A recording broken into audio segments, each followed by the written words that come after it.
that report, which was done without any public oversight or public comment, was done all behind closed doors. And we're really seeing that influence now in the guidelines where we have dairy, 3 servings of dairy a day. It's at the top of the pyramid. We've got a lot of meat in there, and whole grains and beans are at the very bottom of the pyramid, kind of Hmm. underrepresented. So it's kind Hmm. of pushing you towards this low carb diet pattern. And that's where the influence is really showing because it's not following the best available balance of evidence for nutrition. What is PCRM doing in response to this new guideline set? Yeah, the Physicians Committee has filed a petition to HHS and the USDA about these conflicts of interest because it is unlawful based on legislation that we have in place already to have such a lopsided committee. Like we know that some conflict of interest is inevitable. People might have research funding from Sure. years ago, but overall we want a committee that's going to represent multiple perspectives and have a very balanced look at the evidence. And this is not what happened. So we filed a petition for them to be rewritten in a better way. And we're going to hope that that gains a little bit of momentum. And if not, we'll litigate for that to change. Okay. And we have done this in the past where we saw a heavy influence in the Dietary Guidelines Committee. And it did change slowly, but surely we've gotten to a place where we had a really good balanced committee back in 2024. And we've just taken 10 steps in the wrong direction since then. Hey everyone, this is Jonathan Marx from GoToHealth. I hope you're having a great day. The release of new US dietary guidelines is drawing scrutiny from nutrition experts who say the recommendations conflict with prior guidance and raise questions about how the standards were met.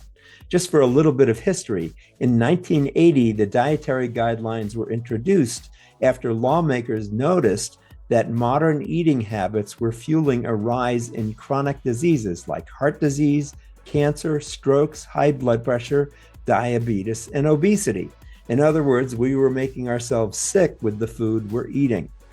Today, the United States faces the highest chronic disease rates of any developed nation in the world. More than 70% of our nation's adults carry excess weight.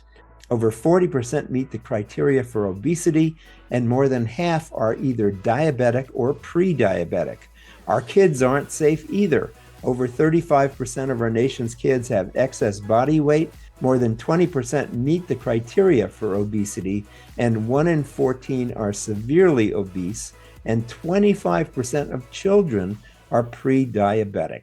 With us to talk about all this today and compare the previous guidelines to the current guidelines is Anna Herby. She's a nutrition education specialist at PCRM, the Physicians Committee for Responsible Medicine. They're a health advocacy group with 17,000 physician members, and they've filed a complaint with HHS and USDA, urging them to withdraw the new guidelines based on lack of evidence. This promises to be a very interesting show. And before we get to Anna, a request. If you like our show, please give us a thumbs up or a 5-star review on Apple, Spotify, or YouTube, or wherever you're listening to us. It really helps us get important information and evidence-based information out to more people. Thanks in advance. So welcome to the show, Anna Herby. How are you today? I'm great, Jonathan. Thanks so much for having me. Good. I'm really glad we're doing this interview because the dietary guidelines have gone through major changes, and I really wanted to be able to discuss this with an expert. Tell us about your background, Anna. Yeah, I'm a registered dietitian. I have a doctorate in health sciences, and I'm also a certified diabetes educator. I work with the Physicians Committee for Responsible Medicine, which is a nonprofit organization based of doctors, dietitians, researchers, and we represent over 17,000 physician members. But basically, we're working to promote preventive medicine through nutrition for better health and chronic disease management and prevention. And I run our education programs and we educate healthcare professionals and the general public on the power of nutrition. Good. You answered about 5 of my questions. So thanks for that. Good. So I just want to give people a little background. I did a little research. In 1980, the dietary guidelines for Americans were introduced after lawmakers took notice of how some eating habits at the time were fueling a rise in chronic diseases like heart disease, cancer, stroke, high blood pressure, diabetes, and obesity. In 1992, which is 34 years ago, they released their first food pyramid. And what's happened now in 2026, a new food pyramid has been released. Anna, can you tell us what's the difference between these two food pyramids and what do we need to know about it? Yeah, the one thing that you need to know is that we haven't always had this food pyramid. This administration likes to refer to the broken food pyramid and how it got us into this place where a lot of people are facing obesity and diabetes and chronic diseases.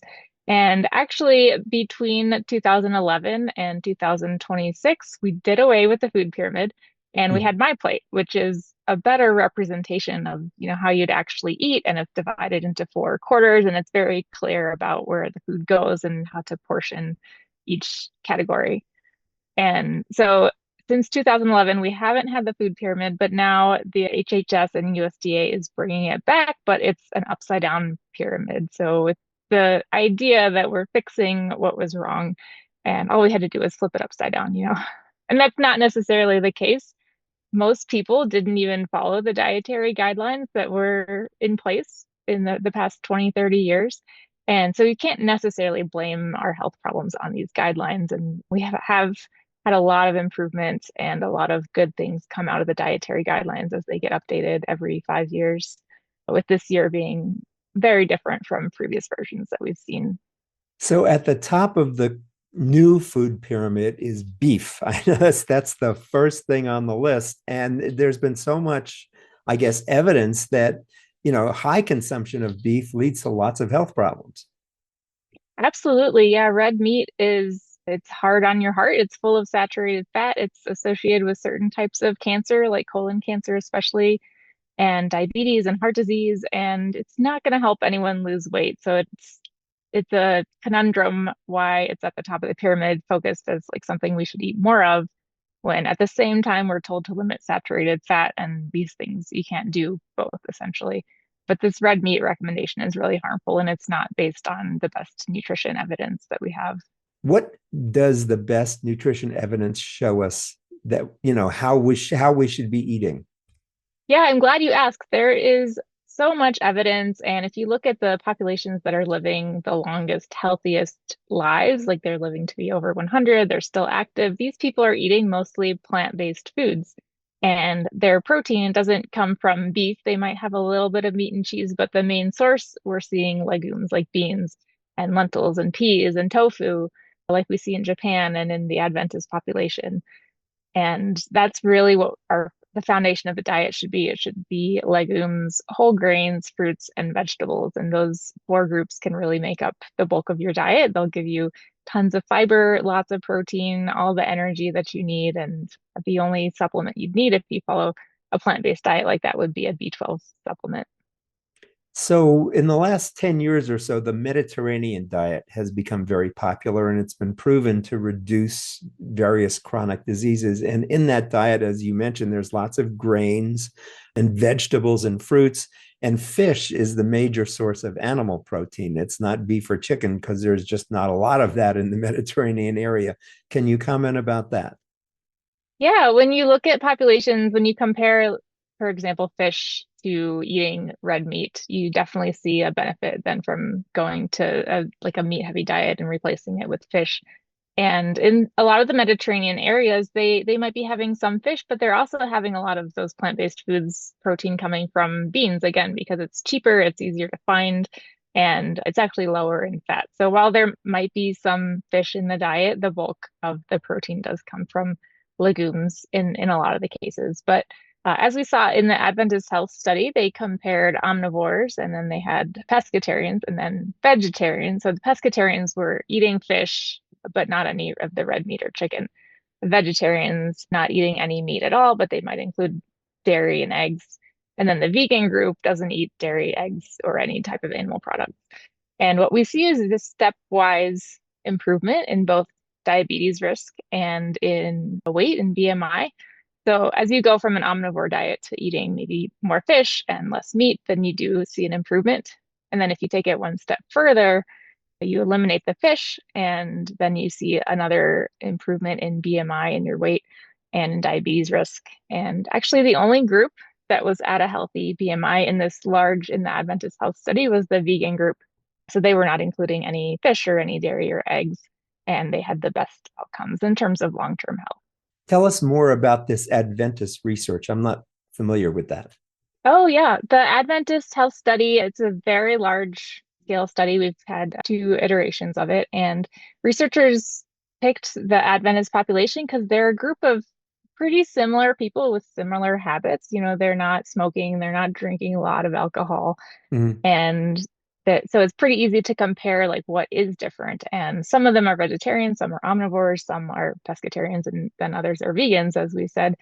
So there's a lot of things that they do the same, which allows us to look at the things that are different and isolate those factors and look at health outcomes. So it's a big study that lasted a long time. It had a lot of people, so it does tell us a lot about overall dietary habits and how they can impact long-term health. Great. So, what's the favoritism in the new food pyramid towards beef and dairy? I mean, are there members of the committee who recommended this? What are their backgrounds?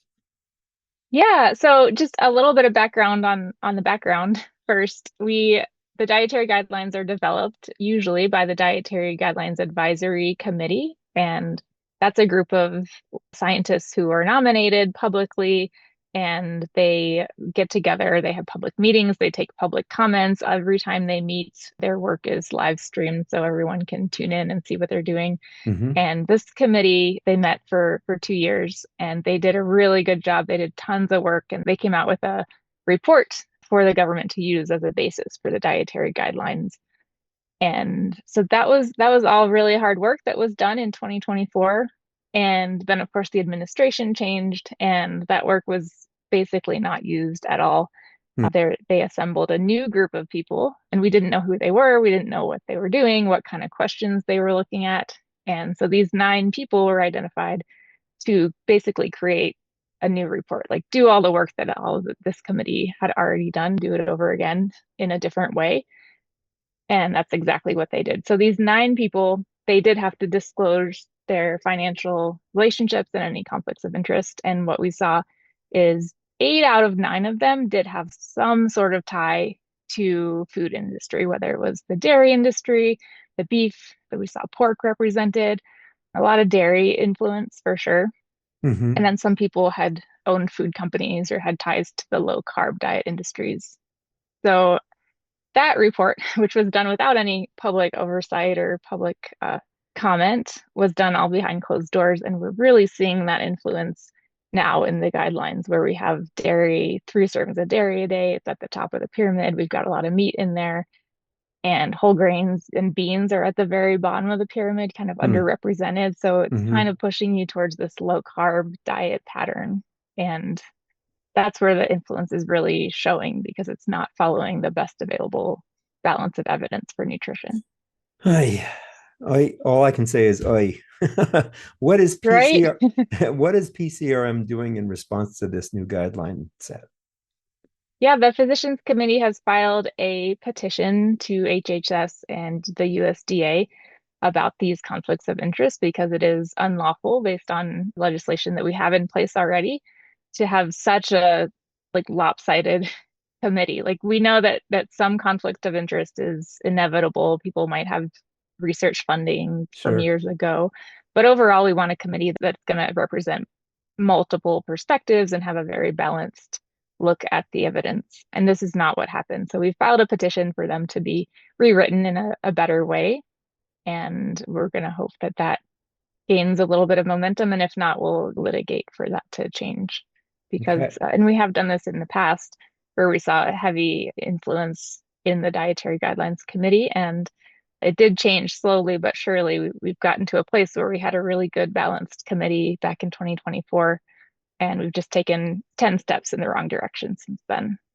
Got it. You mentioned before alcohol, and I know there's, the guidelines have typically been 2 drinks per day per men and 1 drink per day for women. But then recently, like in the last year, there were a lot of reports saying alcohol in any amount is bad for you. Where do we stand on alcohol in your health? Yeah, the research is really showing that there's no safe amount of alcohol. You you drink alcohol and you're doing it kind of at your own risk. Hmm. It's not necessarily healthy. You don't need it in your diet. And the one or two drinks recommendation, I think, was good to get people to think about how much they were having and not go overboard. But ideally we would be at zero. And these new dietary guidelines, they do say to limit alcohol, but they've taken away the numbers of like what to limit it to. Hmm. And I think that's challenging for a lot of people just to hear like, oh, limit it, just don't have too much. Like, what does that actually mean? There's nothing you can measure, nothing that you can be successful at because you don't have this that limit. And so that is kind of a gray area in these guidelines as well. So, with all this confusion, I will say, what advice should people be following? How should we kind of design our plate? You mentioned MyPlate before. Should we still be following that? Yeah, I think MyPlate is a really good place to start with maybe a few tweaks. At the Physicians Committee, we have the Power Plate, which is arguably what MyPlate was modeled after, but without the dairy. So if you take your plate and you divide it into four, and you don't have to have every meal look exactly like this, but the main concept is that you should have half of your plate be fruits and vegetables. So like a 50-50 ratio would be fine. Or if you want to do a little bit more veggies, you can do that. So fruits and vegetables, and then whole grains should be another quarter. Mm. So we don't want to de-emphasize whole grains for sure. They're really healthy for us. There's a good source of energy and fiber. And then the other quarter ideally would be beans or tofu or some kind of plant-based protein because that is associated with better long-term health. Hmm. And what we see in MyPlate is it's just called the protein group, which is a little confusing because the other foods are they're actual like food categories, like vegetables is a food category, whereas protein is a nutrient. So that's a little confusing. We'd rather have it be called legumes. Um, Hmm. but essentially, you can have your whatever high protein food in that category. And ideally, it's also going to give you some fiber like beans do, because Americans are under consuming fiber. And that's one thing that's really promoting poor health. Good. So we will put on our website, we will put the old food pyramid, the new food pyramid, and also my plate so everybody can see these different configurations of what we should be eating. But as Anna is saying, the most recent until these new guidelines was really the my food plate, which is dividing your plate into four sectors. Anna, is there any question that I haven't asked that I should have asked, or what kind of message would you like to leave with people today? Yeah, a couple of things. We mentioned my plate, and I just wanted to talk about that dairy, like a little satellite of dairy on there. And that's really not necessary. We're finding that there's no nutrients in dairy that you can't get from elsewhere. A lot of people can't digest dairy, and it does have saturated fat in it. So water really should be the beverage of choice because that's Hmm. the healthiest option out there. And for people who do want like a high protein healthy drink, soy milk is a great option. It gives you that benefit of having protein and calcium, and it's also protective against breast cancer and bone health. And it's a great option instead of dairy, so you can leave that off. And also, I'm not sure if we got to talk about ultra processed foods or these highly processed foods that were mentioned in the guidelines. Yes, let's do that. Yeah, that's a really interesting topic because the first committee that worked on these guidelines for 2 years came out and said there wasn't enough research, and it's kind of mixed and jumbled because there's not a good definition of ultra processed foods, so they didn't make a hard recommendation on it. Hmm. And that's another thing we're seeing in these new guidelines that's different is they do say we want to avoid highly processed foods, but again, there's not really a clear definition. And when you break down highly processed foods, there's a lot of different categories. Like we're talking about crackers and we're talking about bacon, and you can't put all these foods into one category because we see different health outcomes. Sure. Bacon, like processed meats, are associated with cancer, with heart disease. They're group one carcinogen.